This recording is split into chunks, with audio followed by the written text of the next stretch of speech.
اطلعي برا وياكش نشوف وشك هنا تاني. ما تمديش ايدك على اختي. سامع ولا ما سامع؟ اختك غلطانه وكان لازم تاخد جزاتي. ايوه غلطتي فيا يعني. انت عملت له ايه؟ والله ما عملتش حاجه، دمه بتقول لي قومي اغسلي المواعين، قلت لها اصبري ما اجيب العلم لحضرها بتزعق لي. يعني ما عملتش حاجه؟ لا عملت يا هيثم. امي كل ما تقولي لها على حاجه تعلي صوتها عليه وتكسر كلمتي.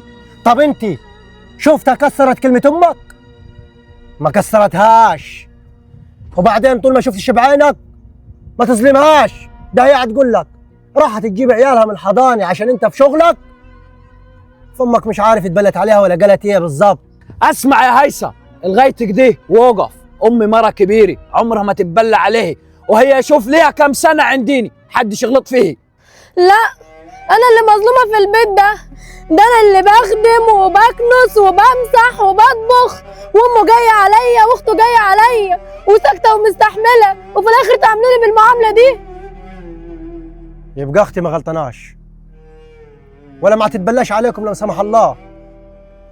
بس انتوا كده لو الواحد قادلكم صوابعه العشرة شمع في الاخر ما يتشكرش. انا اختي كذا مره تكلمني وتشكي لي وانا ساكت ونقول زي بعضه. ما تخربيش بيتك بيدك، ده جوزك واستحمليه. ده امه مره كبيره ورجلها والقبر استحمليها برضه. وعمال اصبر في اختي واخره المتمه تطلعها من الباب وتقول لها توكل على الله برا. ليه؟ لما نشوفوا لنا حل ونطلقوها احسن لو على الحال ده. يا عم نطلقوها كل واحد يروح لحالي. يا عم بلا طلاق بلا غيره، ده انتوا نسايب وقريبين على بعض. يعني المشاكل تتحل بكل ادب واحترام وذوق، ما ينفعش كده يا جماعه نفرجوا علينا الناس. طيب يرضيك يا عم مؤمن كل ما امك تقولي لها على حاجه تزعق فيها وتعلي صوتها وتكسر كلامي؟ لا اختي مش غلطانه، حرام تظلموها وسطيكم، عيب. ده انت المفروض تعامل اختي اللي هي مرتها بالحسنى. ولا مش معايا يا استاذ مؤمن؟ والله يا هيثم كلامك صح وحقك، بس في حاجه عليك، ما فيش بيت خالي من المشاكل، فواجب علينا في المشاكل يا جماعي انه ما نتسرعوش على الطلقات وخربان البيوت. وانت يا مصطفى ربنا قال عاملوهم بالود.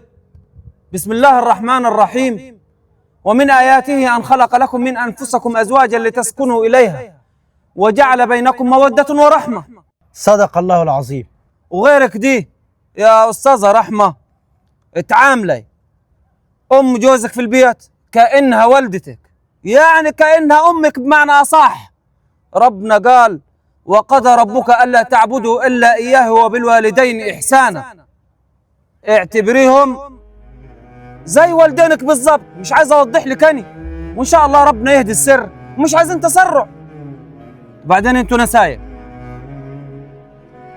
بس على الله هو يعمل بالكلام. يعني انا يا هيثم مش هنعمل بالكلام؟ انت لما جاي وتشوف امك هتبكي قدامك هتعمل ايه؟ ما محروق دمي يا جماعي، وانا عندي غلط يا استاذ مؤمن؟